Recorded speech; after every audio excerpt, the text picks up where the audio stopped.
day trainees. I am your trainer for today. I am Ryan Fityan, your trainer for the bread and pastry production exhibit. Okay, so let us have our attendance. So please pass the paper.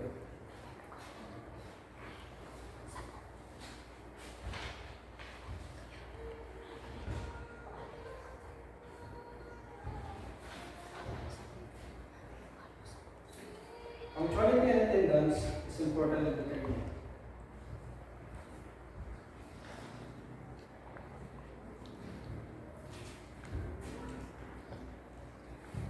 Okay, so very good for a perfect attendance. So in every classroom has 8 classroom regulation. Same with our training. So these are the following rules and regulations. I have here a data gathering sheet for me to determine. In every classroom has 8 class rules and regulations. Same with our training session. And these are the following rules and regulations. I have here a data gathering sheet for me to determine your characteristics, as well as your background knowledge and disqualification. So kindly pass.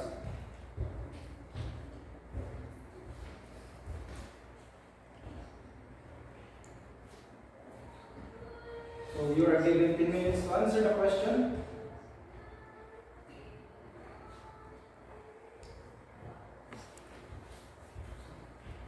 Thank you very much, ladies. So another sheet of paper, I am holding in the self-assessment checklist for me to determine your current competency in line with disqualification. So please hit 1 and pass.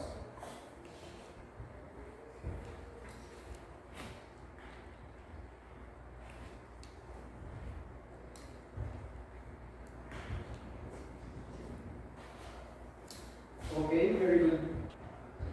So after evaluating your response, it seems that Ms. Gandalon and Ms. Tumbado has already had experience in baking. Good to know Ms. Gandalon and Ms. Tumbado. So for the two of you, show us evidence you can explain or tell us something for me to validate your experience. Stand up. You're given the time to speak. Okay, thank you for sharing us your knowledge and experience in the competency. Very good. Let us start the proper presentation and the qualification for bread and pastry production in situ. So simply before baking and there is 5 topics we'll flash on the screen.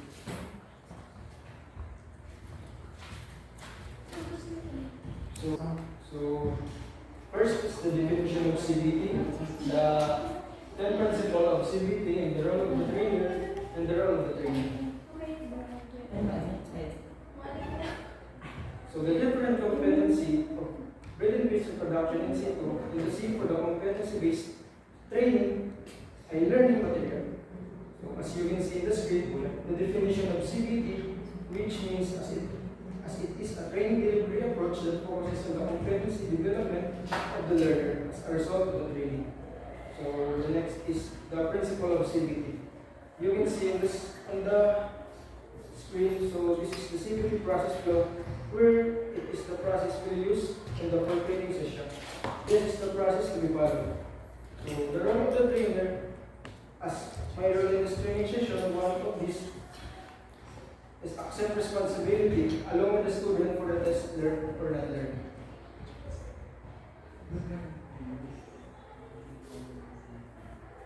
Next is your role as the trainee. In this training session, the trainees are responsible for what they learn and what they learn. Delivering competence-based training. So, Ms. Oliveros, please sort the evidence that you are already achieved. A competency in bread and pastry services. May iba respondent ko. Oliveros na. Ano sa tingin ko? Hindi ko lang nagtatanggol.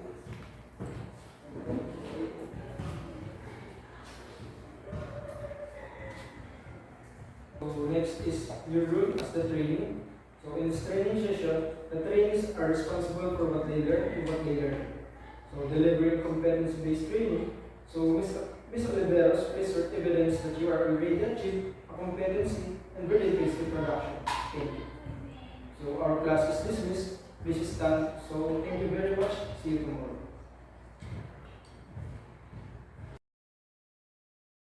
So today is the start of our second day of training. So in qualification on graded-based introduction in situ. So before we start, let us time bow in our head and feel the presence of the Lord, the Father, the Son, and the Spirit.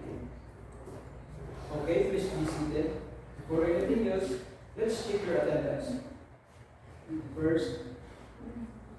Please stay present. Say present if you're here. Okay, please be seated. Okay, please be seated. Before anything else, let's check your attendance. First, please say present if you are here.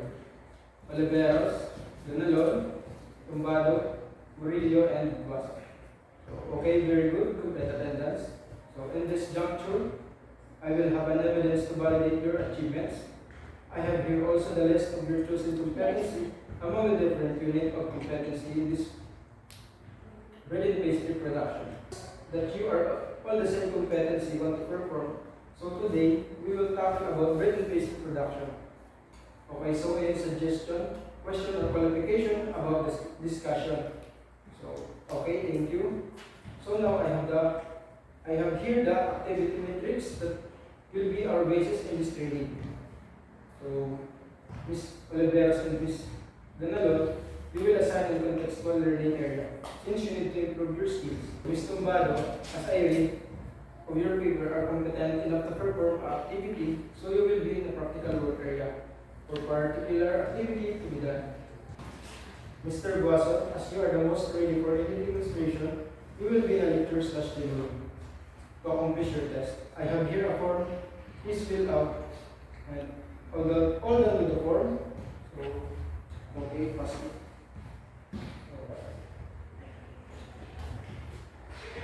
So thank you, trainees.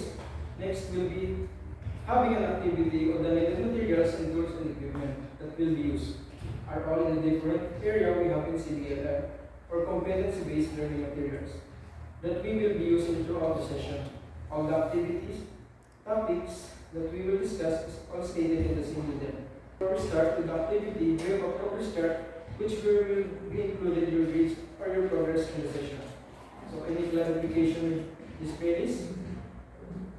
So okay, let's proceed. Next, Ms. Murillo, open the CBA 11 read information sheet 3.1 to 3.2 and answer the exercise 3.1 and 3.2.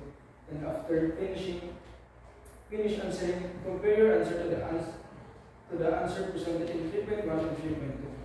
So after that, we'll be having a review about what you have learned. For Ms. Ganalot, do you want to perform 8 decorating for baking? So okay, very good. So you need to prepare 8 decorating for baking. I will observe and guide you in your class. For Ms. Ganalon, you will prepare a presentation about the topic, different tools and equipments, and graded-based production. And if you are ready to perform it, just inform me. We will be in lecture order room for trainings. So you have only 3 hours to perform or accomplish your task. You may start now. So, okay, Ms. Tumbado, how are you? Do you have any question? Okay, Ms. Murillo, you okay? Okay, nice. Okay, nice. How about you, Mr. Guasa? How are you? Okay, trainees, please be back on your seats now. It was your assessment or progress for evaluating your data.